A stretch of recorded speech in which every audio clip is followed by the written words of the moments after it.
where they wanted to be seated. So now that you're all seated, if anybody wants to get up and change their seats, have at it.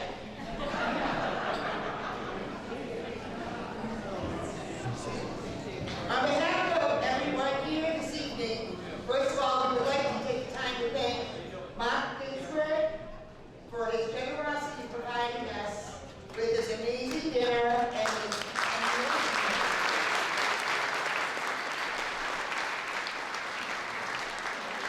Mark, on behalf of all the veterans and warriors and the military families, we applaud you, we thank you for your support and your kind heart. I'd also like to take the time to thank Sheila, Lisa, Lindsay, and Sarah, the events coordinators and managers of the club, for working very hard with us to get this to fruition.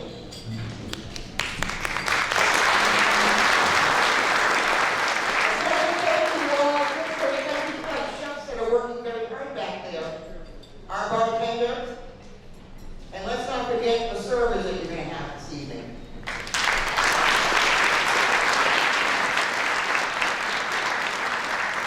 I just want to make a note that there are jars on all your tables, and we all know that the kindness of the country club, they're taking care of your meal this evening, so if you could be so kind to fill that tip jar for our servers, so I can give some of that to them, and a portion of it to our DJ, Brad Daddy, way up top.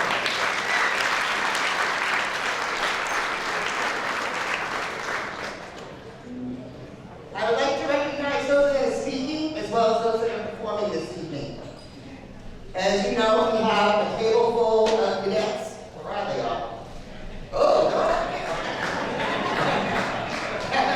Our junior ROTC Marine Corps cadets, Captain Castanetti, Sergeant Major Ken Oswald, and it's truly amazing to watch all these young, soon-to-be Marines one day, I guess, to come in here and do an amazing show for you.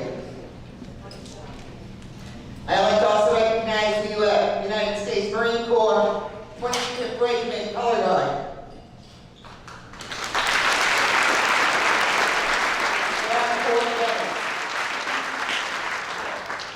Thank you to Maureen Stevens, Captain McLaughlin, Diane Kroll, Amy Conti, Captain Welch, Jeff and Irene Yule, Debbie Aldridge, and also from Larry Reddy for all of you for helping me get this place organized for the evening. I'd like to acknowledge Dave Doucette of NORCAM, who will be doing our filming, Maureen Doherty from the North Reading Transcript, and Lorna Carey from the Tewksbury Carnation for taking all the pictures for us.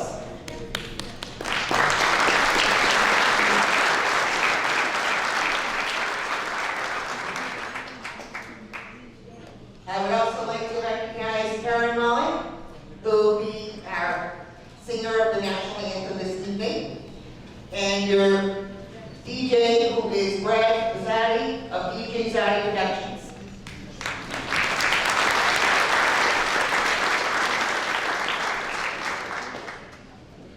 To my right, I have Congressman Seth Moulton, Senator Chris Carr, State Rep Brad Jones, State Representative Dave Robertson, Reverend Rachel Fisher, North Reading Select Board Chair Catherine Kelly, Vice Chair Leanne Gonzalez, Select Board Member Defensor Studo, and North Reading State Administrator Michael Gilberto. I'd also want to acknowledge Tewksbury's Board of Selectmen, Chair Jay Kelly, Vice Chair Jamie Cloman, Board of Selectmen, and Marie Strike, and James Mackey III.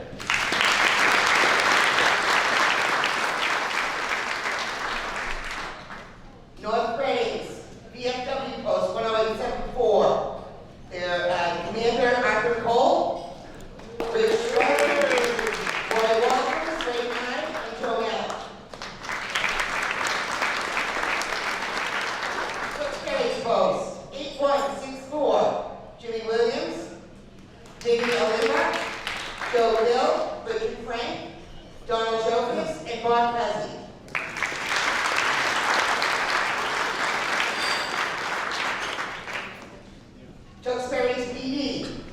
Chief Brian Columbus, Deputy Chief John Bodo and Steve Torres.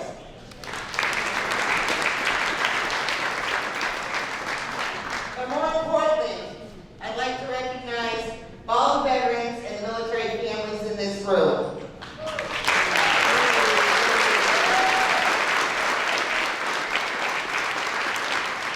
To all of you who have served this great nation, it's an honor to present this annual dinner each year to thank you for your service and sacrifice. I would like, if you can stand, that'd be great to be recognized, but if you can't, raise your hand. Anybody serving in the Army or served?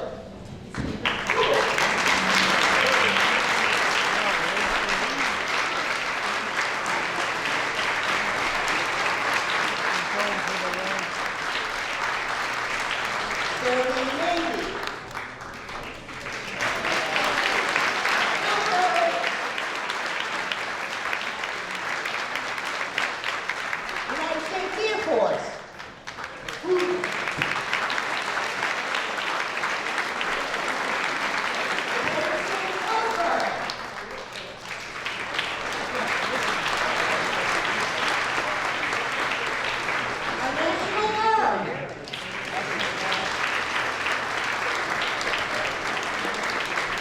United States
Air Force.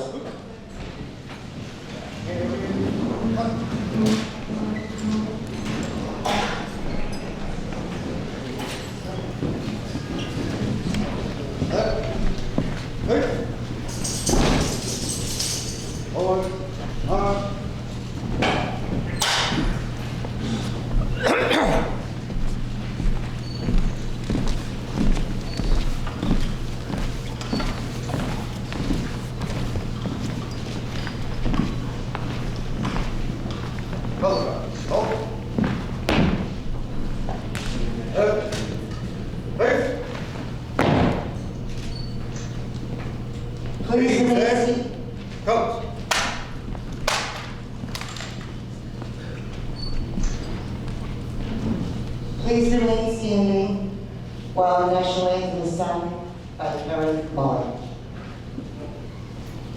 We are.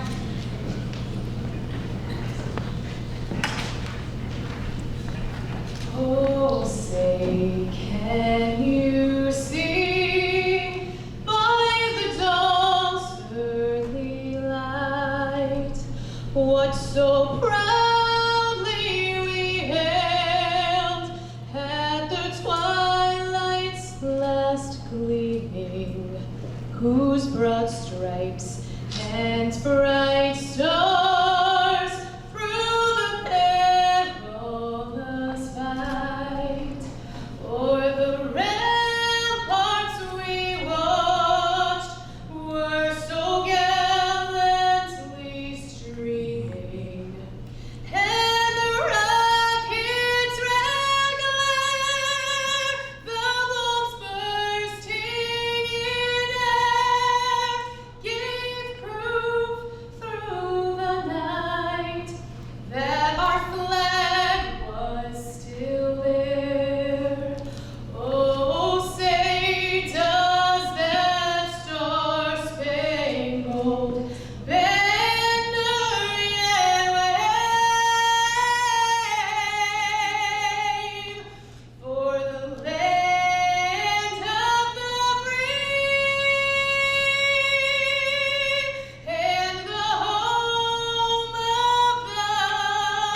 Please be seated.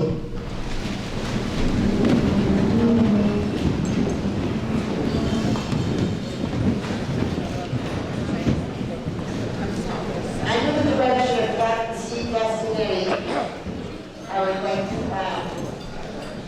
for you to all take time and observe the table and stand in the room. Captain Castaneri?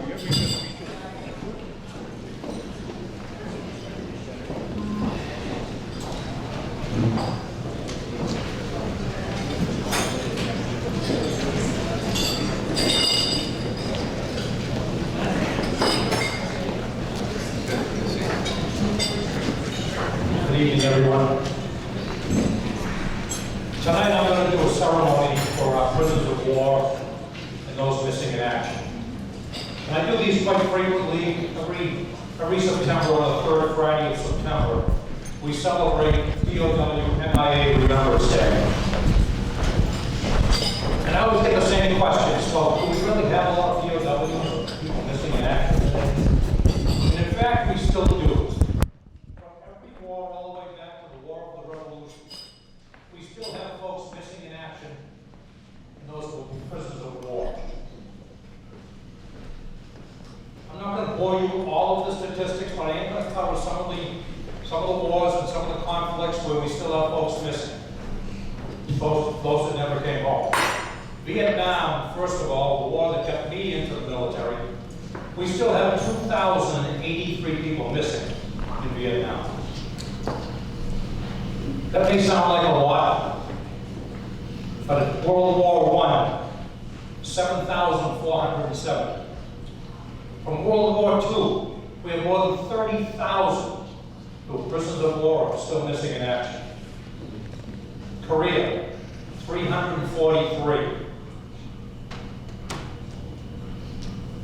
Again, the Vietnam War, again, 2,583. The USS Pueblo, we had 82 folks held by the North Koreans for 11 months. Persian Gulf, we have 52 folks still missing. And even in Somalia, we still have folks missing in action. Tonight, we will remember them with this ceremony. Ladies and gentlemen, please direct your attention to the center of our gallery.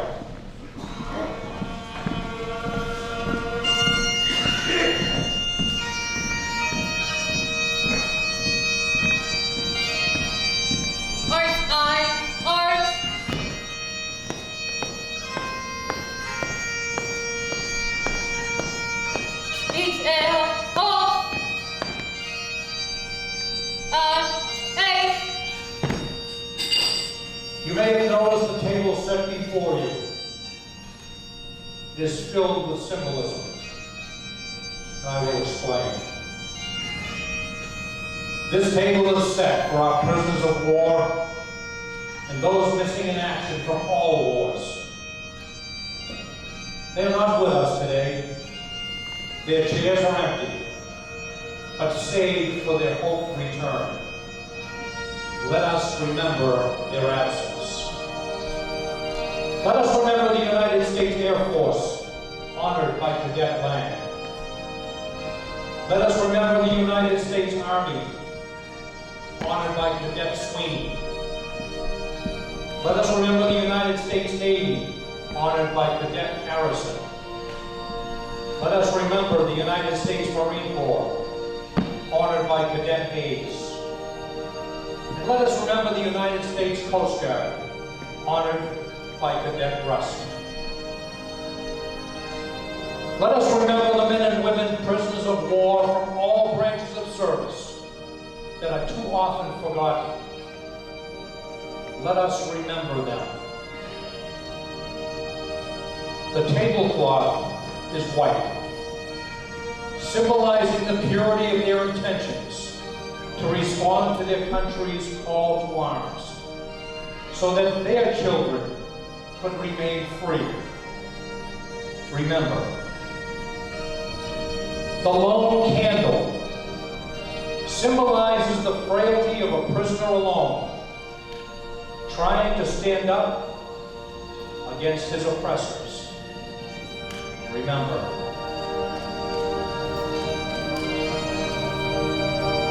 The black ribbon on the candle reminds us of those who will not be coming home. Remember. The single rose reminds us of the loved ones and families of our comrades in arms who keep the faith and await their return. Remember.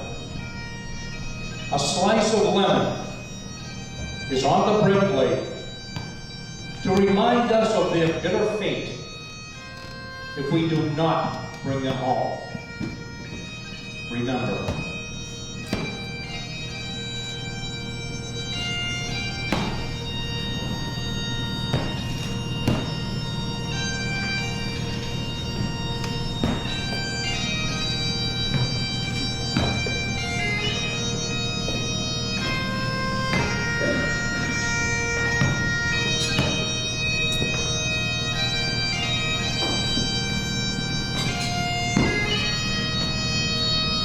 There is salt on the plate, symbolic of the family's tears as they wait and remember.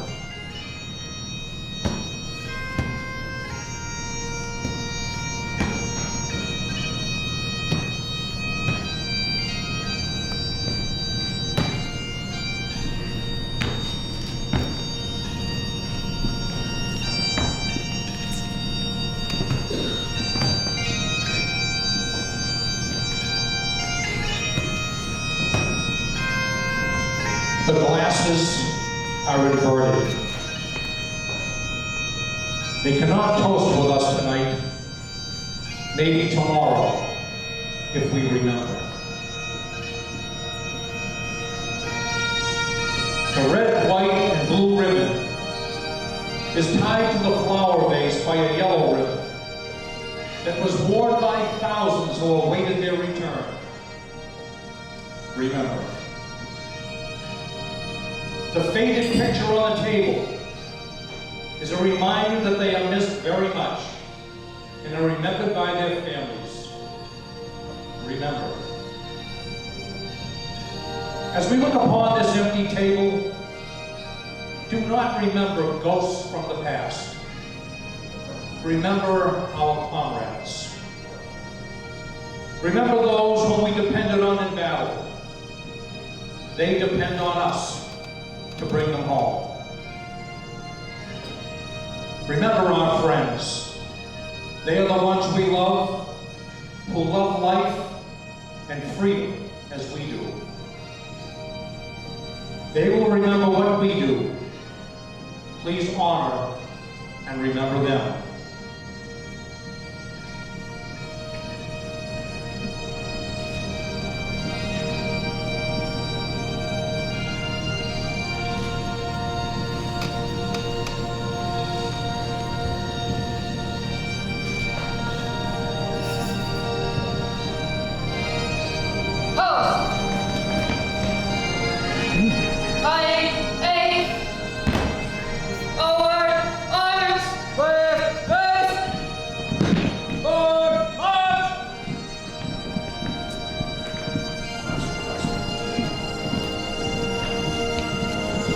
As Cadet Aysborough extinguishes this candle, let us transfer its flame to our hearts and remember.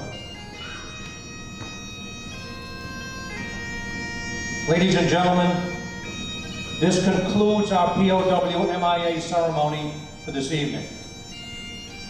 Let us recognize the men and women of all wars who we have honored today, and remember those who have never come home.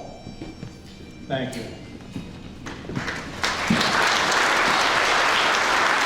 15. Secretary of the Department of Veteran Services, Cheryl Bobby.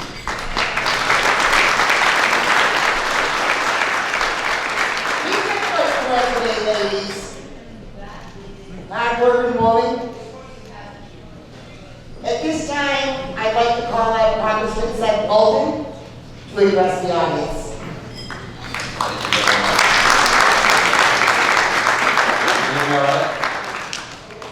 You'll be delighted to know that I'm about to be late for Veterans Town Hall. I'm doing a sale, so I'll be very brief.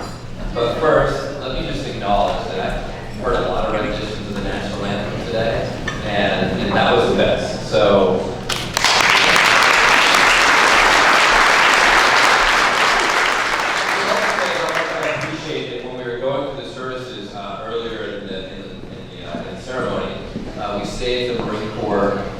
We all have our service pride and our brand rivalry. And I don't know if that's equivalent to dessert or after dinner drink. But the Marine Corps birthday was yesterday, November 10th. I saw a great cartoon.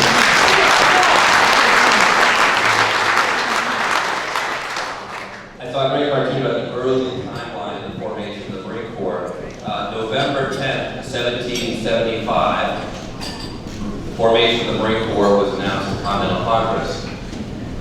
The afternoon of November 10th, 1775, the first liberty violation was reported to the Continental Congress. So for all of you Marines out there, happy birthday and hurrah.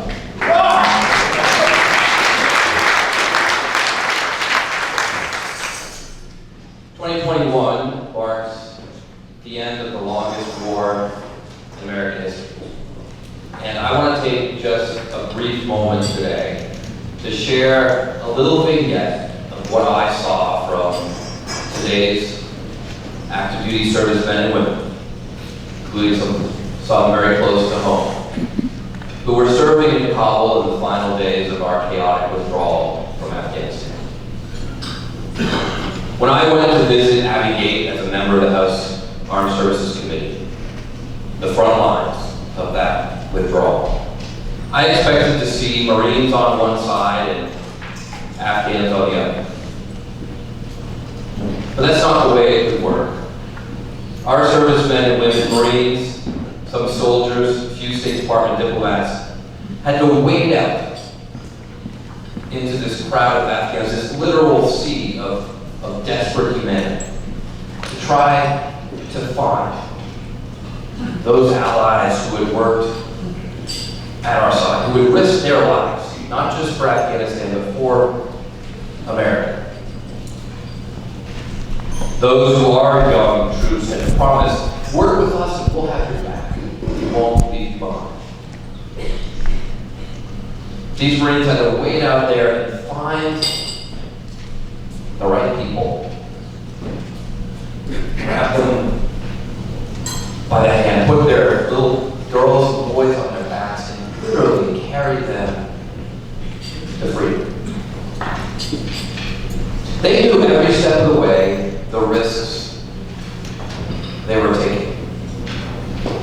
The Taliban, our enemies for the last 20 years, were closer to the Marines, to me at the time, than that door to this room. The Taliban with their knives and horse whips. When that bomb went off, taking the lives of 13 brave young Americans, it was really no surprise to any of us who were there. Could have happened at any minute. But perhaps one of the greatest stories of heroism was that after that bomb went off, when all of us thought the operation was done, another platoon of Marines volunteered to go right back out, to save a few more lives, to share the values that our volunteers have fought for centuries, and the rest of the world deserves as well. I've said this before, but I've never been more proud to be an American than I was that day at Abbey Gate. And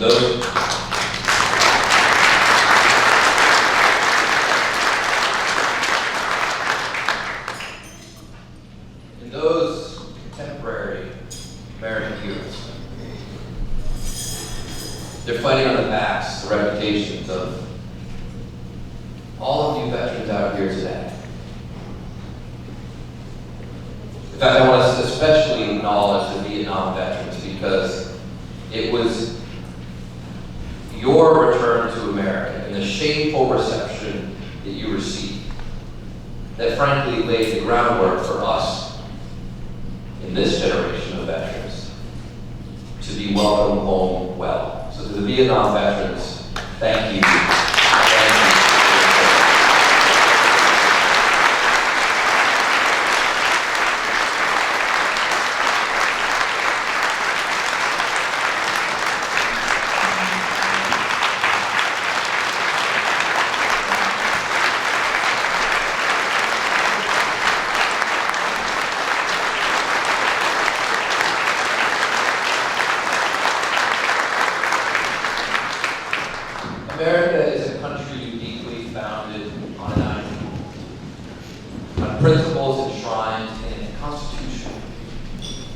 don't swear an oath to a king or a queen or a despot.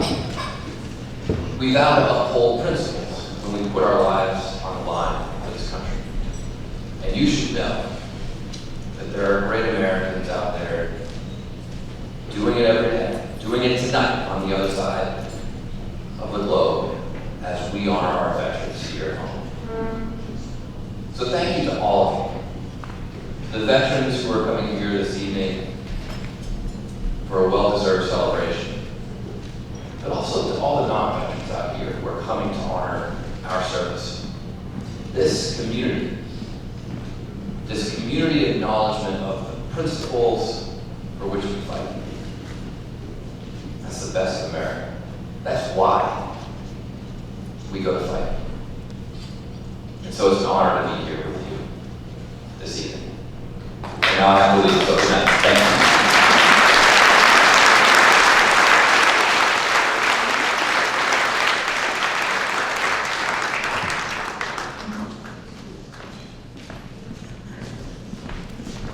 As a mother of four, I can definitely tell you what it's like to live a life of military experience.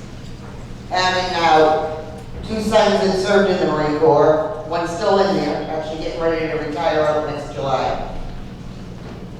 But the multiple tours, and in this job, that what I've seen, I can't say enough of what the families go through and how it affects the kids, whether it's their brother, whether it's their sister, whether it's their dad or their mom. It's been a harrowing experience throughout this 20 years, and honestly, this war actually has been, in my opinion, 30 years. It started when my brother went out to Desert Storm, another Marine. So, with that, I'm trying to put a lot of emphasis on our global war on terrorism. And I would love for everybody to give a round of applause for all those who served during what? Please stand and get over.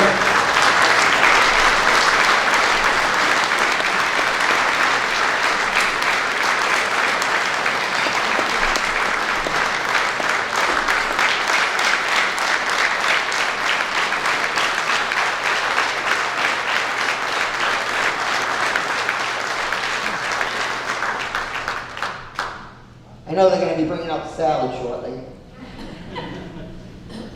So in the interim, I would like to call out well, first of all, I'd like to acknowledge that the town of North Reading Select Board made a decision to acknowledge veterans, warriors, and military family appreciation month. Not the day, but the whole entire month of November.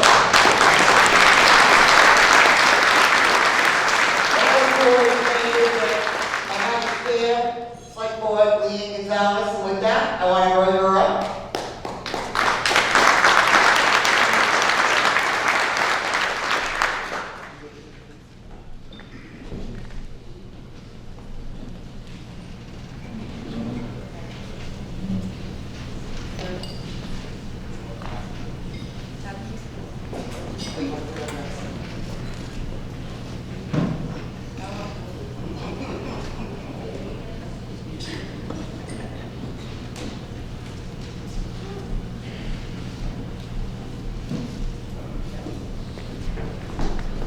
Everybody. My name is Leanne Gonzalez, and I'm Vice Chair on the Select Board in North Reading.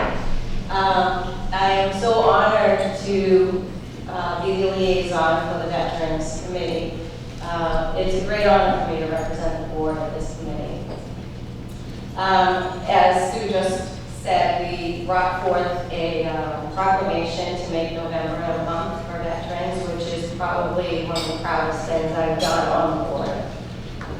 I just wanted to speak a little bit about a poem I'm going to read. I read it a couple of years ago at this event.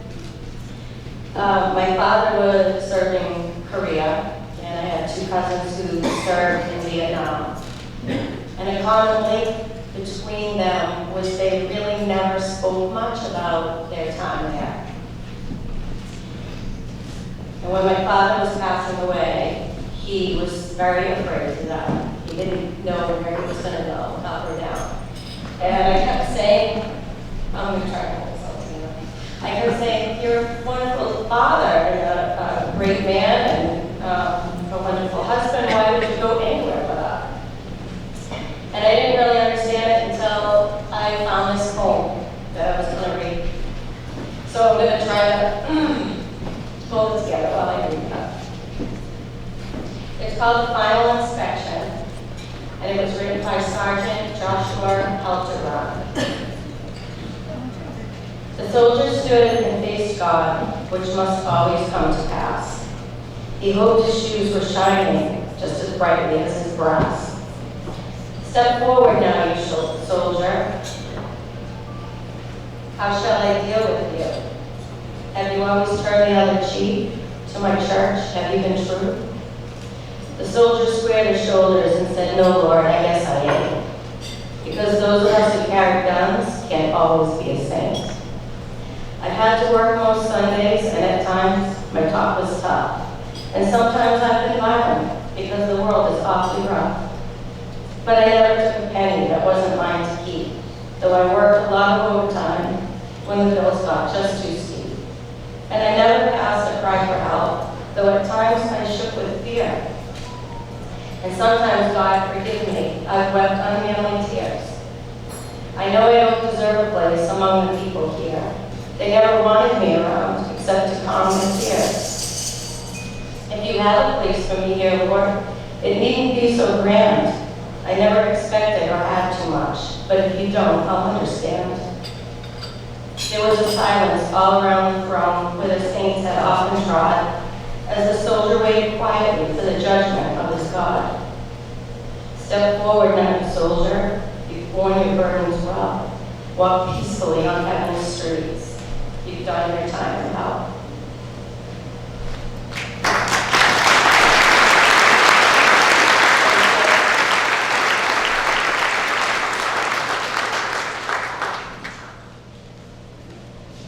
Thank you, Leanne.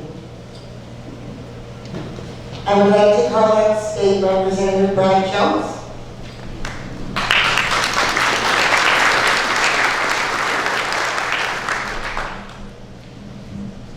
Good evening, everyone. I had some prepared remarks, but I'm going to just try to share a few observations of the day.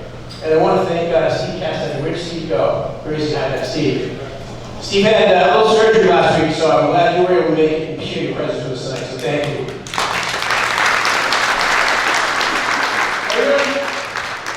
The ceremony that Steve led us in and the cadets presented tonight means a lot, because I'm proud to have the first POW command flag outside my office at the State House, the first one in the State House, and now it's in the chamber. And it's just so important that you remember the brothers and sisters in arms that can't be with us. And today's a special anniversary. Today is the 100th anniversary of the Tomb of the Unknown Soldier. A great place to visit, pray, contemplate, meditate in Washington. And I remember my first time there as part of the 8th grade middle school field trip. With Carolyn Harris, as I recall, my 8th grade teacher. And it made a lasting impression on me.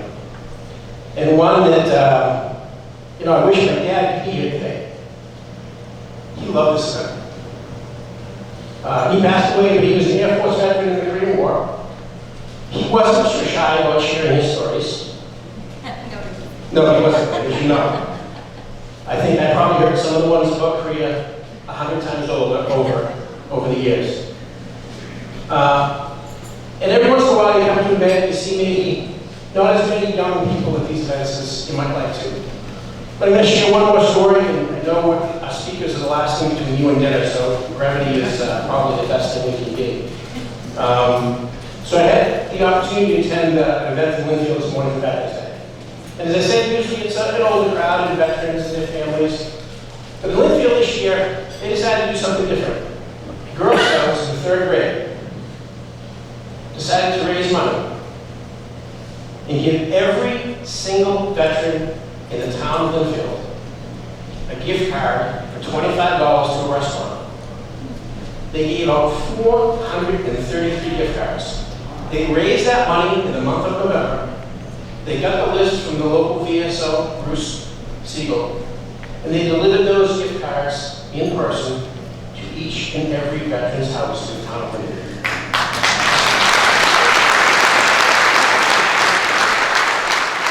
To share that story is so important that younger generations appreciate the service and sacrifice of the men and women that have served and are serving and will serve.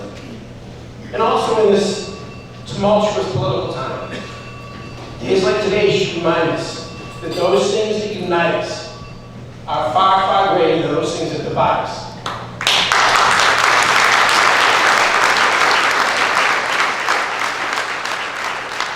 And like the service of the men and women we go on tonight, those things that unite us should serve as the foundation for the debate and discussions and disagreements we have going into the future.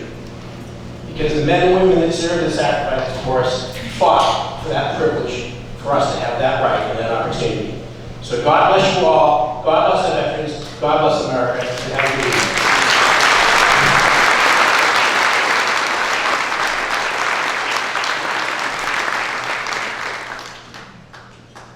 Thank you, Representative Jones.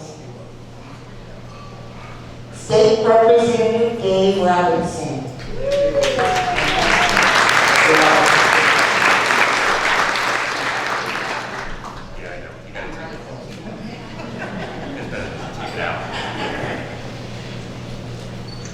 Good evening, and for you, those of you who are from the wonderful town of Tewksbury, welcome, especially to all the best in the surrounding community.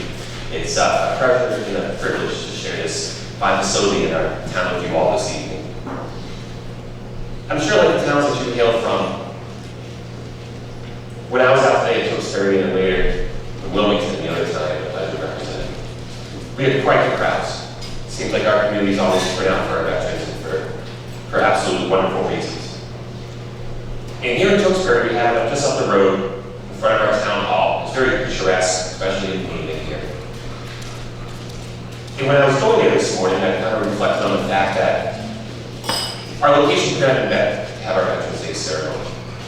Because right across Main Street was a little granite pillar that was installed a few years back. It was something I learned about in grade school.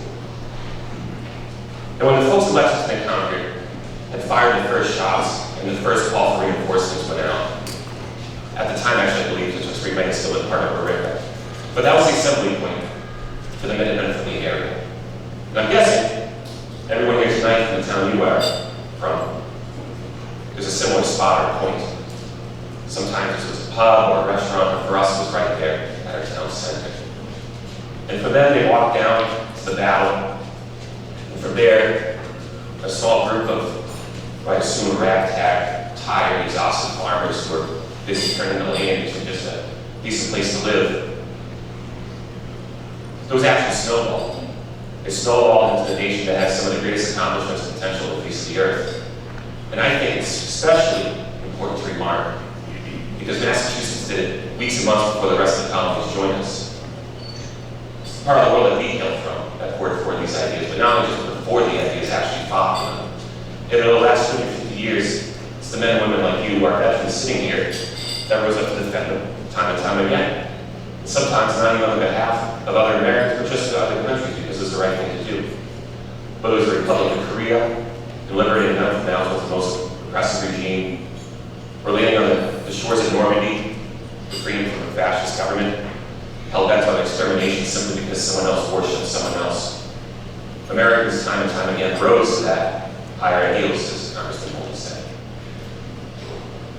So for all of you, especially as a younger member, thank you, veterans, for forming a world for me to grow up in that was safe and free. Allowed me to join the Scouts and play baseball without worry, like so many other people my age around the world had to do. It was because of your time away from the home, your acceptance of risks of your life and your health that allowed me to become who I am today. So on behalf of Tewksbury and Wilmington especially, but all of Massachusetts, the Commonwealth and country, a most sincere thank you. It's truly appreciated. God bless you all.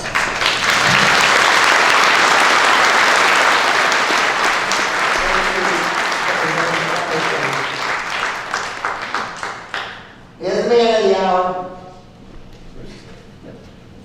Senator Bruce Carr.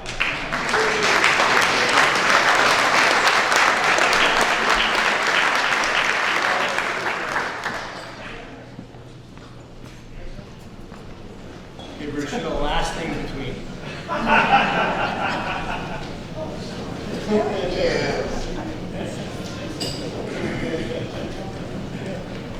Well, thank you very much. So whenever I hear you're the man at the hour, that to me conjures up images, and most of us in the room probably remember this, of those roasts they used to do of celebrities, and it always said about them, man of the hour, while everyone in the audience tortured them mercilessly, for about the next hour and a half. And I do appreciate Brad reminding me on the way up here that I'm the only one standing between you and the meal. So thanks for having that good advice. I do appreciate it. I actually was out in the parking lot for a little bit waiting because I wanted to give my House colleagues enough time to be able to speak, and I didn't want to interfere with that. And when they were concluded, that's when I decided to come in. But I do very much appreciate the fact that I get to serve in the Massachusetts legislature with a number of incredible members of the House of Representatives. And there are no two that are a better example of that than Brad Jones and David Robertson. And I consider it an honor to be able to work with them across chambers and across parties to be able to get the things done that we need to do to make the Commonwealth of Massachusetts a stronger, better, and more prosperous place. So, gentlemen, thank you for that partnership.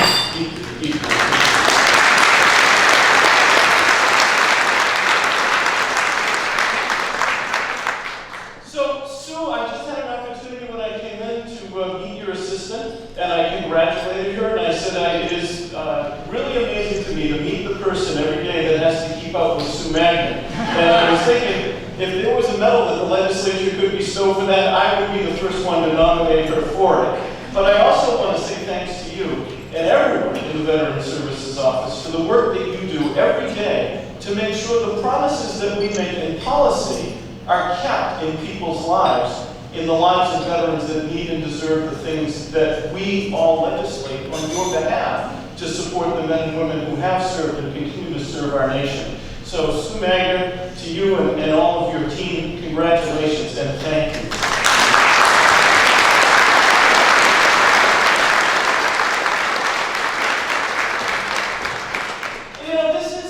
As Veterans Day events go, this dinner is actually a relatively new tradition.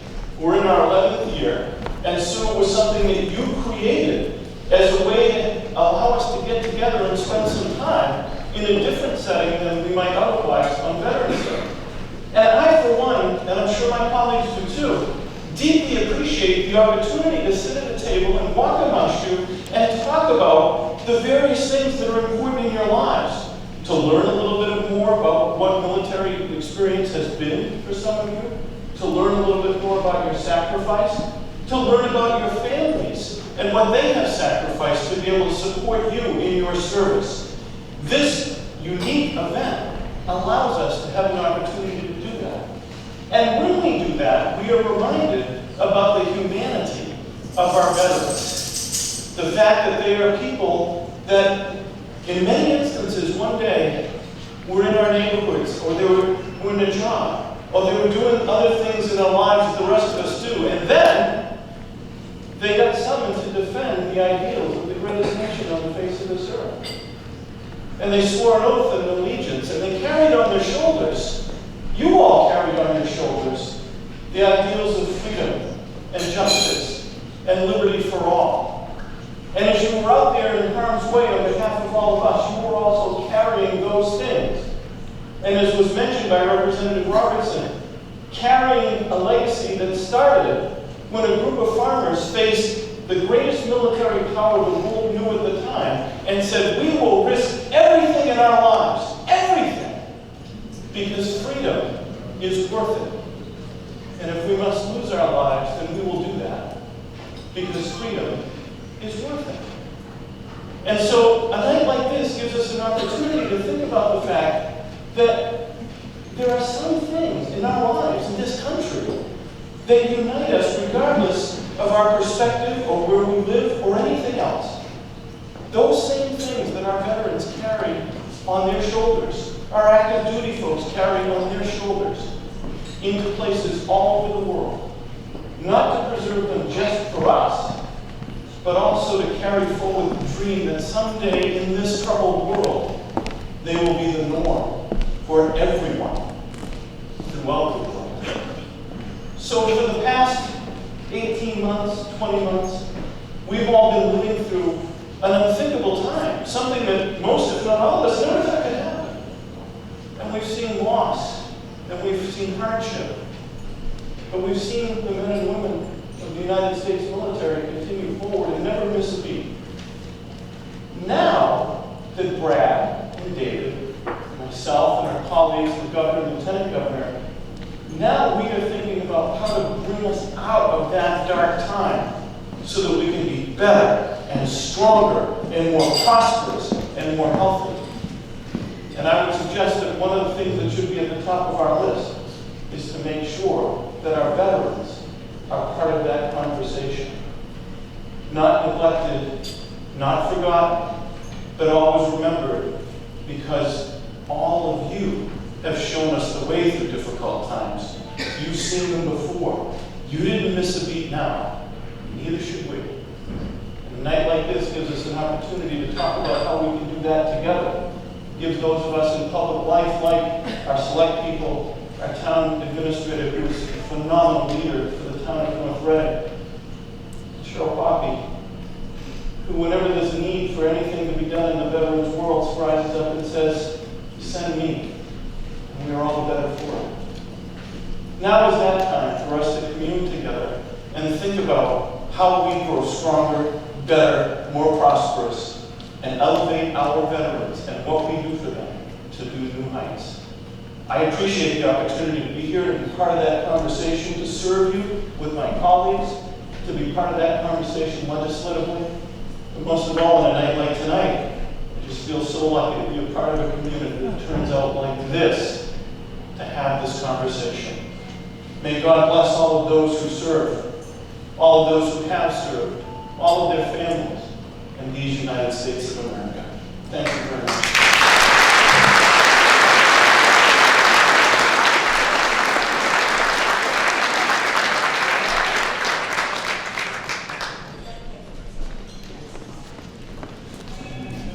Okay, now everybody's starting to get hungry, so before we even have a blessing, so I would like to call up Reverend Rachel Fisher of the Aldous Church.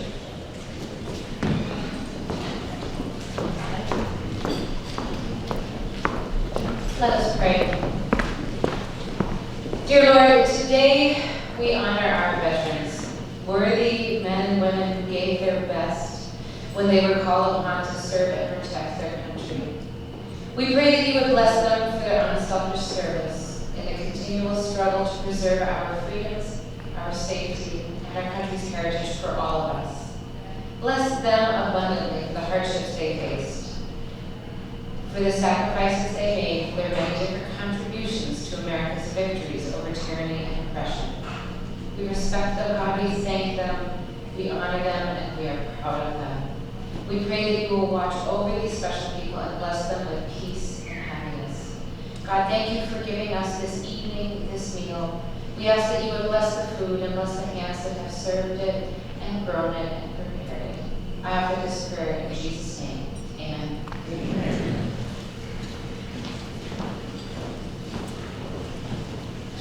Thank you, Reverend Fisher. I believe we're going to be getting ready to start the service. I also would like to acknowledge while I'm up here the Veterans Events Committee for the town of North Reading. I got Debbie Aldrich over here, Dan Mahoney, Michelle Ray, Hannah Early, Richard Stratton. Anybody? Thank you all for all your help. It's great. Looking forward to doing that, coming up with more ideas to serve the best.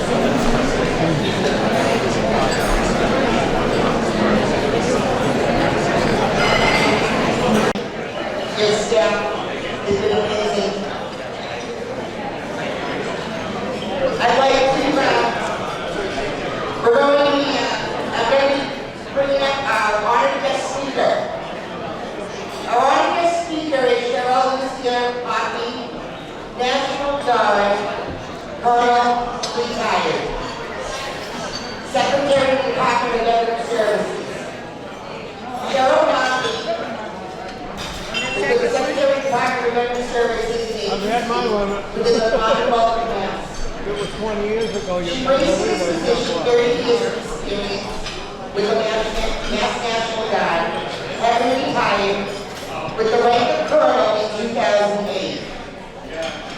She was appointed permanent secretary of the Department of Veteran Services October 2020, after serving in an active capacity since June of 2020. The mission of the Department of Veteran Services is to be primary advocate for over 300,000 Mass veterans and their families. After retiring from Mass National Guard from her last assignment as Deputy Chief of Staff for Personnel, she took on a second career of Veteran Services as the Deputy Secretary for Programs, Services, and Personnel. In this role, she had oversight of all department outreach programs, including the development of an enhanced web portal for Mass veterans and their families, now known as Mass Vets Advisor. From November 2014 to June of 2020, she served as the superintendent of the Soldiers' Home in Chelsea and oversaw veterans' health care needs in the long-term care. She shepherded project to construct a new community living center at the Soldiers' Home in Chelsea to replace the aging, quickly long-term care building. The new 154-bed building will offer top-quality care in a home-like environment beginning in fall of 22 at the anticipated date. So now I want to know where I can get a senior center with the veteran services and youth services all combined. We're ready. Go on. Let's not forget that she's a mother too. So she's amazing. Most important, she also served as interim director at the Soldiers' Home in Holyoke from February through May of 2016 as they searched for a new superintendent. In her time at both homes, she expanded collaboration between the two homes and promoted the exchange best practices. She holds a Bachelor's of Arts in Elementary Education from the University of Rhode Island and a Master's in Business Administration from Salem State University, as well as the United States Army Command and General Staff College. She resides with her family in Salem, the birthplace of the National Guard. Please give a warm welcome to Secretary of the Department of Veteran Services, Cheryl Poppy.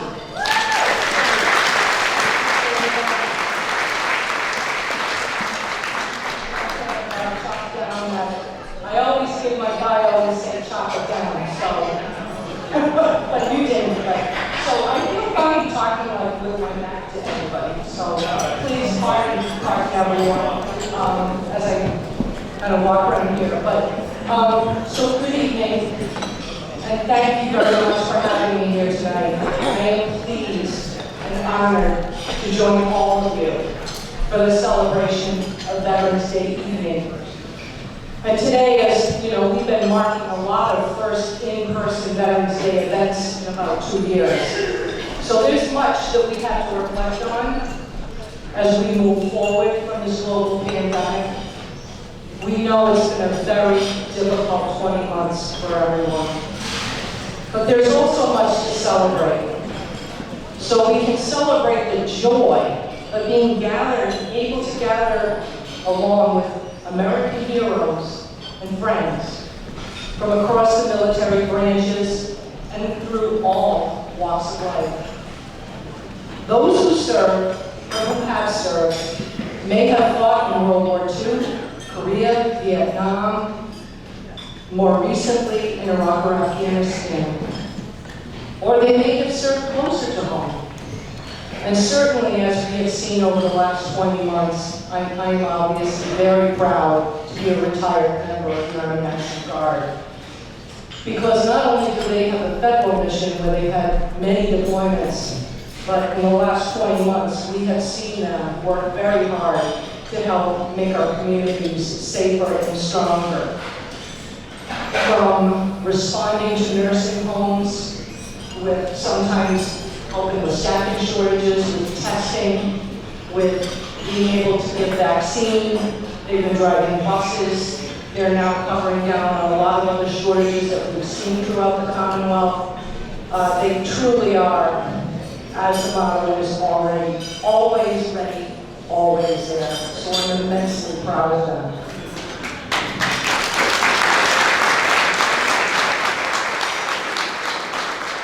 But all of the services, the active component, the reserve component, all veterans, we come together with a common purpose to pay tribute to all of your bravery, your sacrifice, and your service to our nation.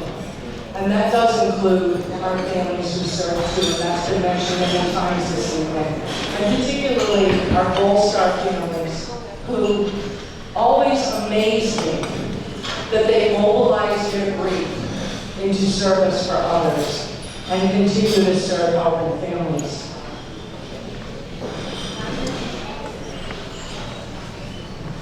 So, whether they were fighting on sea, in the air, or across countries, or on other continents, we salute and thank all veterans for their sacrifice and commitment to preserve the American ideals of freedom and peace. Veterans sacrifice so much for our nation, and they really ask very little in return. Sometimes they don't ask when they should, because if they don't like to ask for help, they don't like to admit that they need help. And that's when we have to try to reach out and be like Susan and the other 250 veteran service officers in Massachusetts that are out there to help our veterans. And we are the only state that has those veteran service officers. So in our department, we have several programs. We just talked about veteran service officers, very, very unique, talented, skilled. We also have a financial assistance program called Chapter. We're going to call it something else. Chapter 150 just doesn't say it. It's a safety net for veterans in need. So I think we'll have like a little program coming up with a better name for that. We also have what's called the SAFE team. That's our suicide prevention team. And they tackle that issue among veterans by working to help break down the barriers, real or perceived, to accessing care.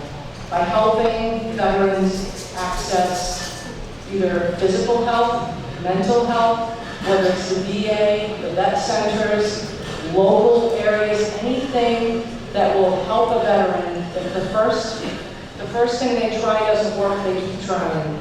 Most of them, it's a peer support program. They're not clinicians, but they're just there to help a veteran access all the services and benefits that they can get to when it comes to mental health. And working with veteran service officers, trying to make sure that the veteran does not get to a point of crisis where it could have a very bad outcome. So SAFE team also works with the courts. They work closely with mental health on the jail diversion program. They've also worked with the trial courts on, if you've seen any of the veteran treatment courts that they've had for veterans. It's really amazing to have veterans graduate from those programs, and the difference is a veteran will tell their story, and they will share their story of recovery with others, because we're always taught to teach and train in the military and use our experience to try to help others. So that's one of the missions that the SAFE team has, in working, because we do, and we've seen these treatment courts expand throughout the Commonwealth. We also have a Women Veterans Network that started in 1997, really because there were a lot of women who didn't know they were veterans. They tried to go down and join the American Legion, and they'd say, well, you have to join the auxiliary, which is fine, and believe me, I love the auxiliary. You wouldn't have a soldiers' home in Chelsea if it weren't for the auxiliary back in 1882. But we want to make sure that we're reaching out, finding women veterans, making sure that they know they have the same benefits as their male counterparts. And the fastest growing population, as you saw, your junior ROTC honor guard, it was all women, right?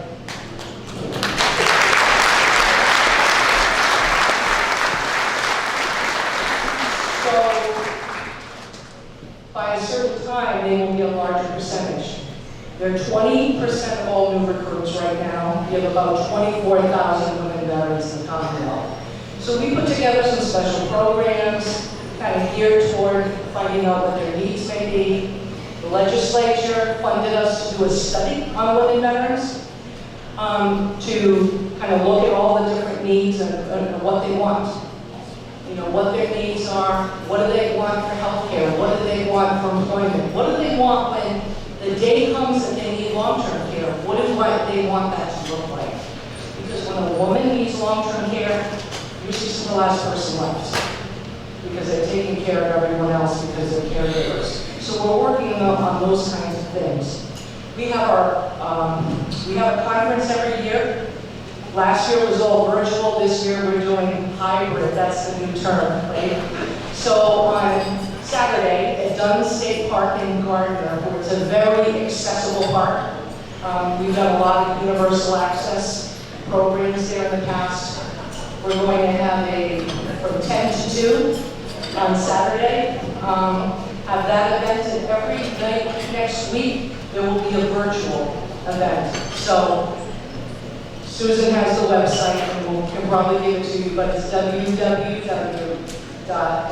womenveteransnetwork.org, and you can get all the details on that conference. And it will be, the virtual will be focused on education, employment, self-care, financial management, budgeting, you know, the topics that we've been told that people are interested in, but we also want to find out what we might not be getting that you want to have.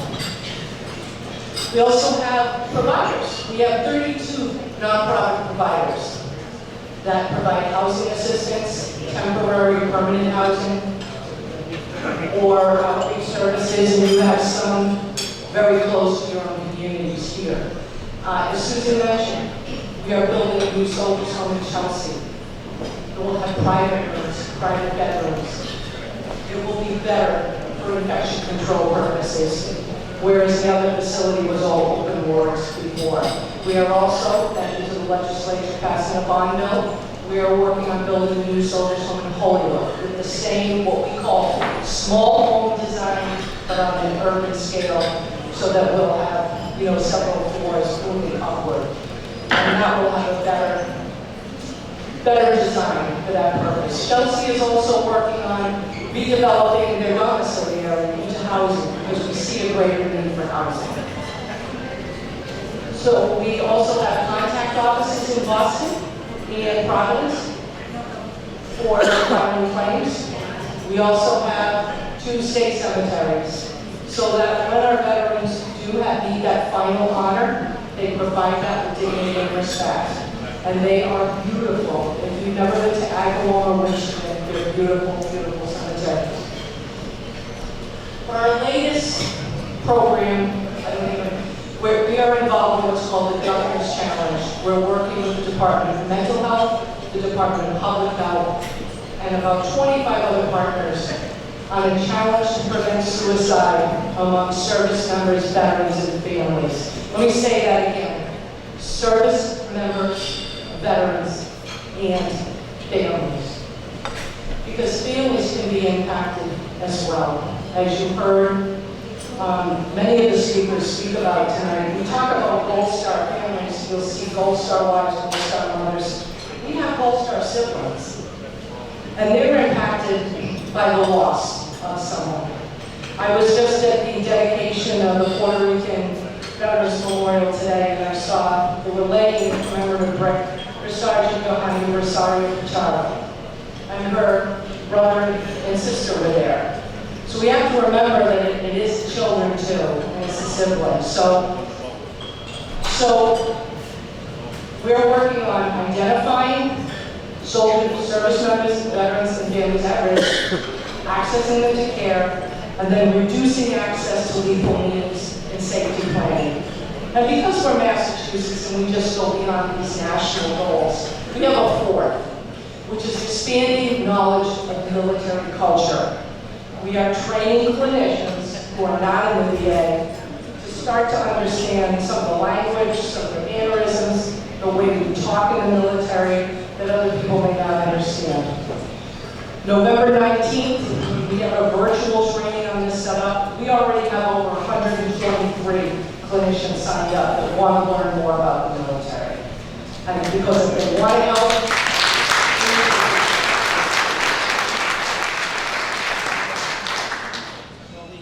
so I'm going to close with that question and a call to action. Have you or a loved one ever served in the military? I didn't say, are you a veteran? I didn't say, even our family member of a veteran, because our loved ones can be impacted as well. They may be not a family member, they may be a fiance, they may be a domestic partner. So we want to make sure we identify anyone who is impacted by service. And that is really what drives our work and central to our work at the department by asking that question. Because that way we can include connecting for financial assistance, employment, housing, mental health, counseling, medical care, by asking the question. I would ask wherever you work. I mean, we don't have to ask the veteran service officer because she knows everyone that comes in has a connection. We don't have to ask the VA. But if you have schools, businesses, healthcare facilities, any place that you have a point of entry, I'd ask you to ask the question. And then that way, you connect that person to services. And you know, if they don't do anything, it's a great conversation. Because there are plenty of veterans that have a story to tell, and they would like to be able to share their story. So, I would ask, as I said, that today and the days ahead, you could ask a question, and then help however you can. Be there and listen. You have Susan, you have me, and the whole department that can work to try to connect anyone that can be connected in the future. But at this point, I do want to thank all of our service members for their service. I wish you a happy Veterans Night. But in here, it's next week, right? Because you went beyond. And so, I thank you. God bless the Commonwealth of Massachusetts. God bless this region. And God bless the United States of America. Thank you.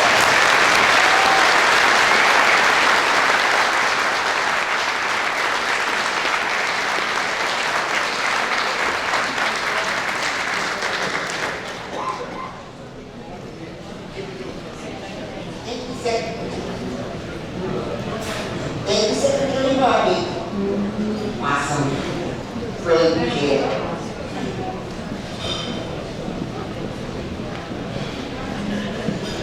Sergeant Major Oswald.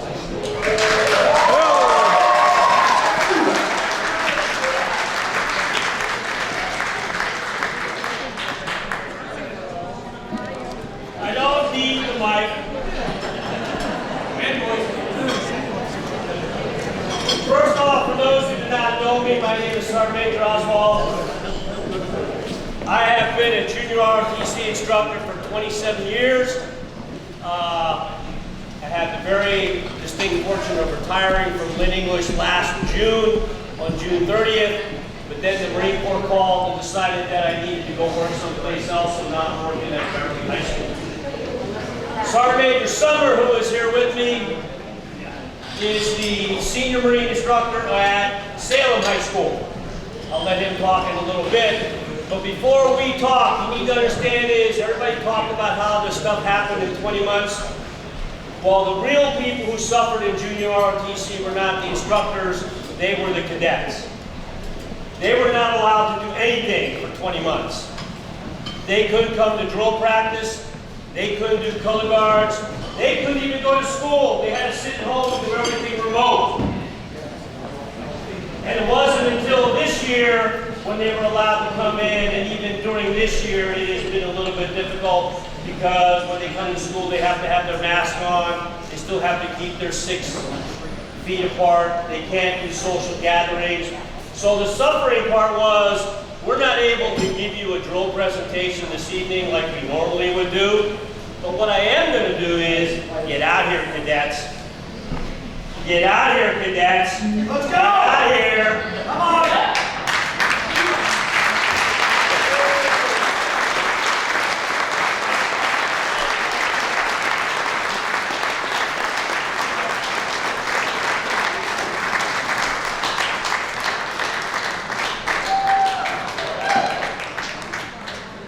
Is this mic on?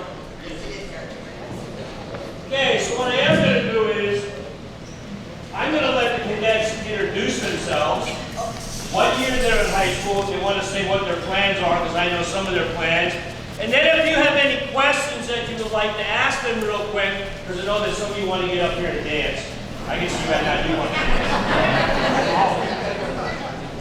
Introduce yourself and then pass it down. Go. Good evening, Tewksbury. I'm Cadet Private First Class Harrison, and I'm a senior at Beverly High School.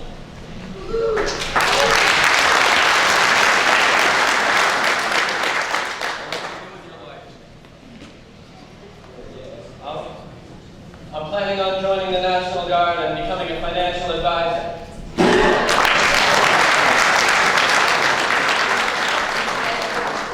I am Anthony. I am a cadet sergeant. I'm a sophomore, and when I am finished with high school, I plan to go to college for business.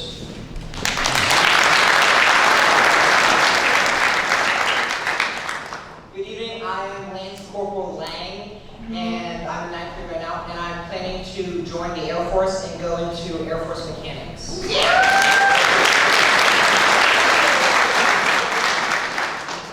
Good evening, I'm Cadet Captain Aceboro, and I'm a senior in high school. Which high school? Lynn English High School, to be exact. And my plans after high school are to join the United States Marine Corps.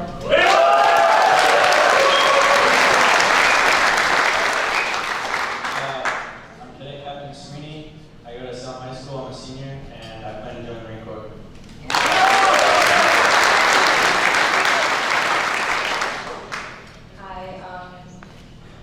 I'm Stephanie Sordo. I'm a Cadet Gunnery Sergeant at the English High School. I'm a senior, and I plan to become a lawyer for immigration.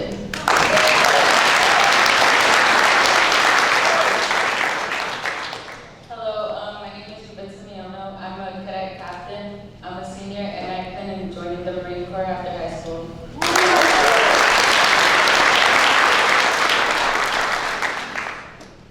I'm Cadet Lance Corporal Vasel, and I'm a junior at South High School, and my plan is to go to college and study nursing.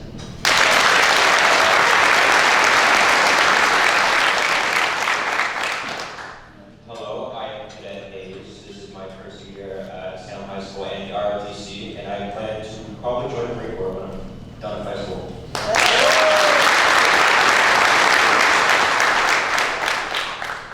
Hi, I'm Cadet Lance Corporal Braun. This is my second year in Salem High School. I'm a sophomore, and I plan to go to law school.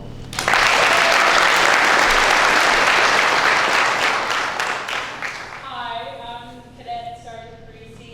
I am a junior at Beverly High School, and I plan to go to college and study equine science.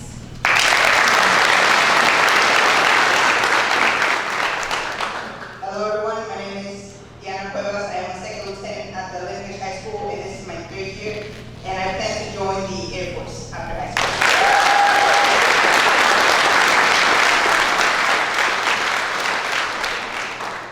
Hi, good evening. I'm Sergeant Major Sumner. I graduated high school a very long time ago. I went to college. I'm doing that again. I'm done. So I wanted to say thank you very much for allowing me to be here and bringing the cadets. It's a phenomenal opportunity. I love veterans. I love being a Marine. I'm proud to be an American.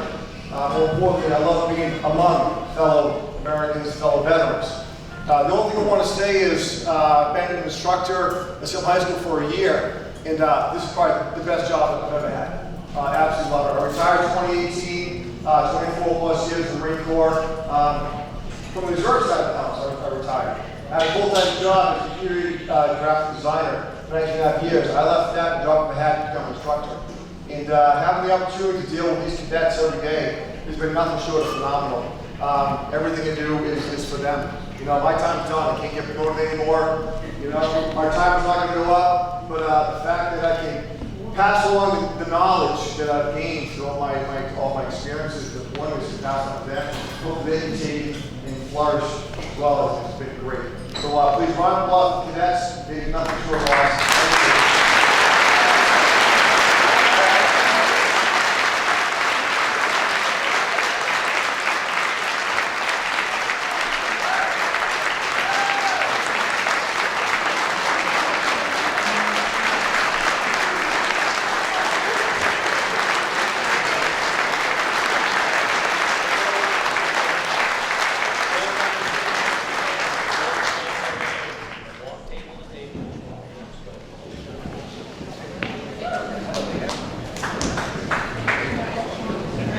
Thank you all. You guys are great.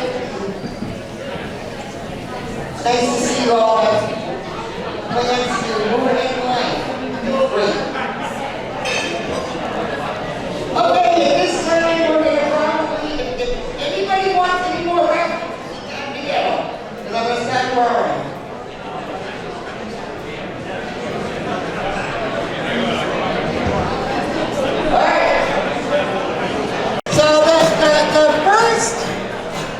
Everybody get your tickets out. We're going to do the raffles.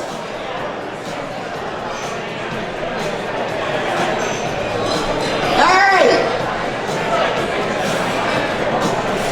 This is for the penguin cheese platter. And I called the left 3 numbers. 9, 7, 2. 9, 7, 2.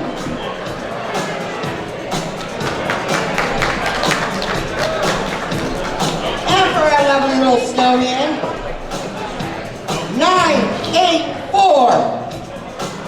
984. 984.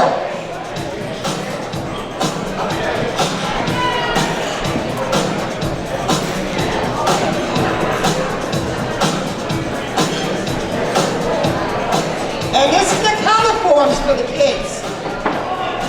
576.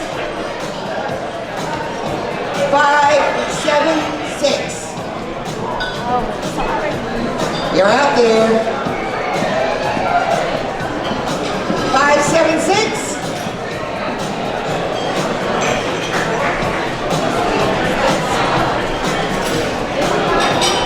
576.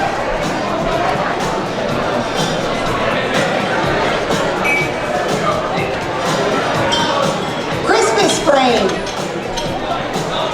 568.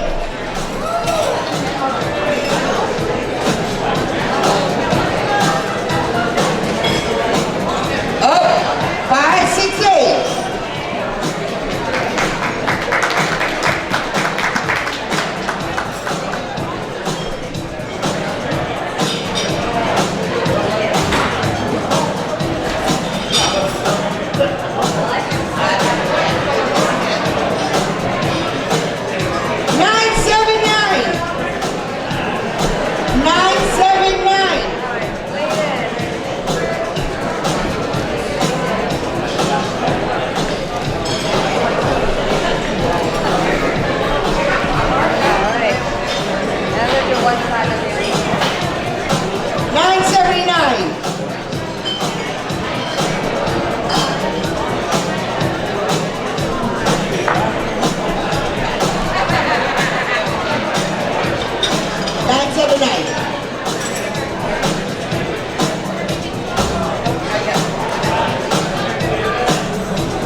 997.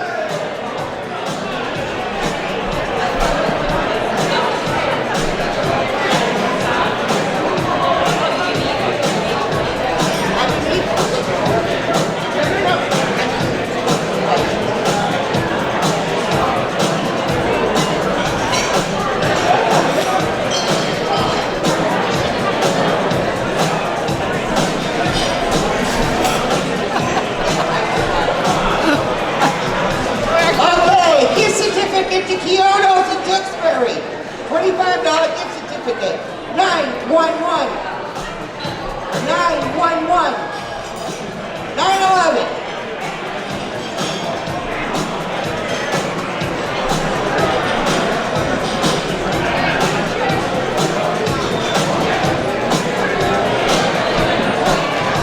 The family game. Good for all ages. 587. 587.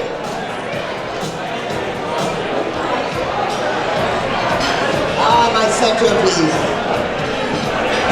587.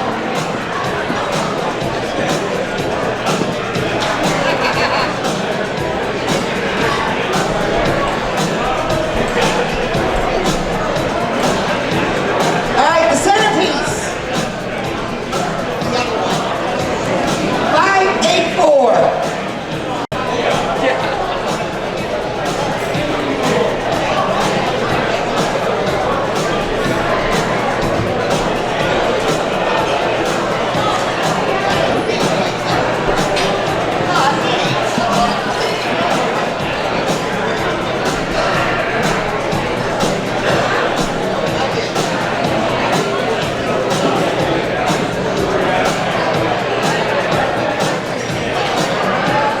All right.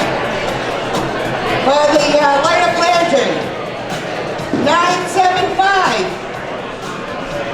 975.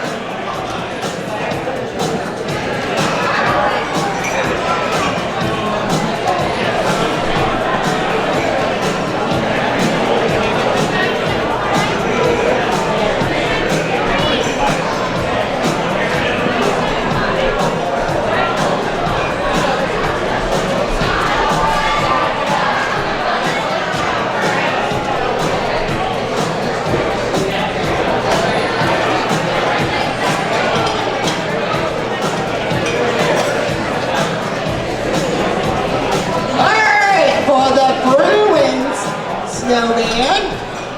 We got 587. 587.